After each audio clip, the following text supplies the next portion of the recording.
कभी सोचा है कि जिंदा होने का असल में मतलब क्या है? सुनने में तो ये सवाल बड़ा सीधा सा लगता है ना? पर इसका जवाब हमें बायोलॉजी की बहुत ही गहरी दुनिया में ले जाता है। तो चलिए आज हम उस अनदेखे संघर्ष को समझते हैं जो हर जिंदा चीज के अंदर हर पल चलता रहता है।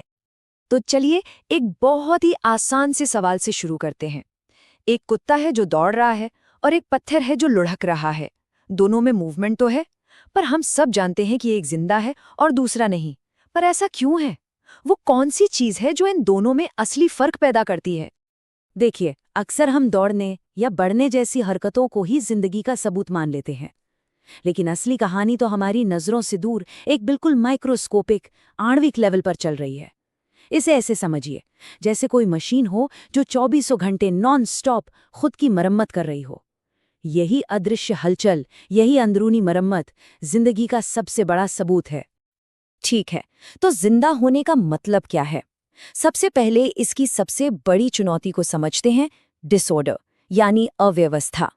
सोचिए, इस दुनिया में हर चीज समय के साथ बिखरती है, टूटती है, जैसे रेत का एक महल लहरों के आने से ढह जाता है। जिंदगी इसी बिखराव के खिलाफ एक लगातार चलने वाली लड़ाई है, अपने स्ट्रक्चर को बनाए रखने की एक कभी न खत्म होने वाली कोशिश। तो सबसे जरूरी बात यह है कि सभी जिंदा चीजें असल में वेल ऑर्गेनाइज्ड स्ट्रक्चर्स हैं, और जिंदा रहने के लिए उन्हें लगातार खुद को रिपेयर करते रहना पड़ता है। यही मेंटेनेंस, यही रिपेयर का काम है जो जिंदा और बेजान चीजों के बीच का सबसे बड़ा फर्क है। और इस काम को करने के लिए सिर्फ दो चीजें चाहिए, एनर्जी और कच्चा माल। तो ये एनर्जी और कच्चा माल आएगा कहाँ से? बस यहीं पर एंट्री होती है न्यूट्रिशन की, यानी पोषण की। ये वो प्रोसेस है जिससे कोई भी जीव अपने शरीर की मशीन को चलाने और उसकी मरम्मत करने के लिए जरूरी फ्यूल यानी ईंधन हासिल करता है। अब ये फ्यूल हासिल करने के भी नेचर में दो मेन तरीके हैं। पहली टीम है ऑटोट्रॉफ्स की, यानी सेल्फ फीडर्स। ये अपना खाना खुद बनाते हैं, जैसे कि हरे पौधे जो सूरज की रोशनी, पानी और कार्बन डाइऑक्साइड का इस्तेमाल करते हैं। और दूसरी टीम है हेटेरोट्रॉफ्स की, यानी अदर फीडर्स, जैसे कि जानवर और हम सब, जो एनर्जी के लिए दूसरों पर निर्भर रहते हैं। लेकिन हम हेटेरोट्रॉफ्स के लिए एक मुश्किल है, जो खाना हम खाते हैं वो काफी कॉम्प्लेक्स होता है।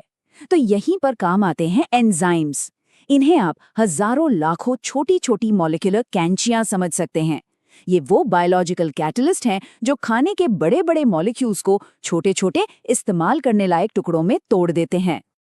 तो ठीक है, फ्यूल मिल गया, उसे छोटे टुकड़ों में तोड़ भी लिया, पर अब अगली चुनौती है उस फ्यूल को एक ऐसी पावर में बदलना जिसे हमारे सेल्स इस्तेमाल कर सकें। और इस प्रॉब्लम का सल्यूशन है रेस्पिरेशन, यानी श्वसन। रेस्पिरेशन का मिशन बिल्कुल क्रिस्टल क्लियर है। हम चाहे कुछ भी खाएं, उससे मिलने वाली अलग अलग तरह की एनर्जी को एक सिंगल यूनिफॉर्म एनर्जी सोर्स में बदलना। एक ऐसा सोर्स जिसे शरीर का हर एक सेल अपने हर एक काम के लिए इस्तेमाल कर सके। और ये यूनिवर्सल एनर्जी सोर्स है एटीपी, यानी एडेनोसिन ट्राइफॉस्फेट। इसे आप हमारे सेल्स की एनर्जी करेंसी कह सकते हैं। जैसे हमें कुछ भी खरीदने के लिए पैसे चाहिए होते हैं, बिल्कुल वैसे ही सेल्स को कोई भी काम करने के लिए, चाहे वो मसल्स को हिलाना हो या कुछ सोचना हो, एटीपी खर्च करना पड़ता है। अब ये एटीपी करेंसी बनाने के भी दो मेन रास्ते हैं। पहला है एरोबिक रेस्पिरेशन। यह ऑक्सीजन का इस्तेमाल करता है और ग्लूकोज के एक मॉलिक्यूल से ढेर सारी एटीपी बनाता है। दूसरा है एनारोबिक रेस्पिरेशन, जो बिना ऑक्सीजन के काम करता है और बहुत ही कम एटीपी बना पाता है। दोनों के बीच एनर्जी का फर्क इतना ज्यादा है कि यही हमें बताता है कि ऑक्सीजन हमारे लिए इतनी जरूरी क्यों है। चलिए अब आगे बढ़ते हैं। एक इंसान जैसे कॉम्प्लेक्स जीव में खरबों सेल्स होते हैं, तो सवाल ये है कि हर एक सेल तक उस तक ऑक्सीजन और फ्यूल पहुंचेगा कैसे? इसके लिए तो एक सुपर एफिशिएंट लॉजिस्टिक्स सिस्टम चाहिए। 3 साल। जी हाँ, लगभग 3 साल लगेंगे ऑक्सीजन के एक मॉलिक्यूल को सिर्फ अपने आप डिफ्यूज होकर हमारे फेफड़ों से पैर के अंगूठे तक पहुंचने में, अगर हमारे पास कोई ट्रांसपोर्ट सिस्टम ना हो। ये एक नंबर ही काफी है ये समझाने के लिए कि एक फास्ट डिलीवरी सिस्टम जिंदा रहने के लिए कितना कितना ज्यादा जरूरी है। तो जानवरों में ये सिस्टम है सर्कुलेटरी सिस्टम। इसमें एक पावरफुल पंप है, हमारा दिल। एक पूरा सड़कों का नेटवर्क है, हमारी आर्टरीज और वेन्स। और एक स्पेशल डिलीवरी एजेंट है हीमोग्लोबिन, जो रेड ब्लड सेल्स में बैठकर ऑक्सीजन को हर सेल तक पहुंचाता है।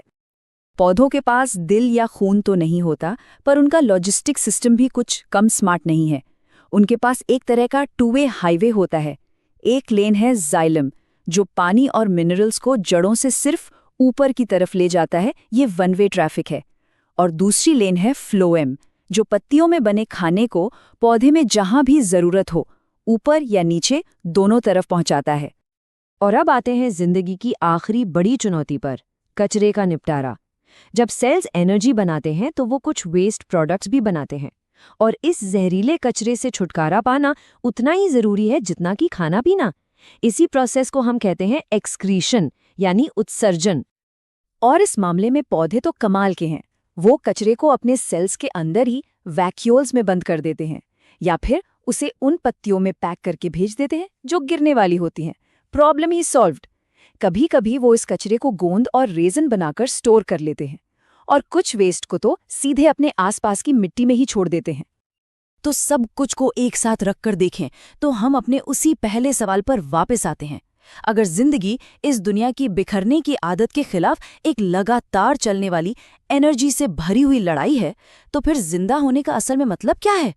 शायद जिंदा होने का मतलब सिर्फ होना नहीं, बल्कि हर पल बने रहने के लिए संघर्ष करना है।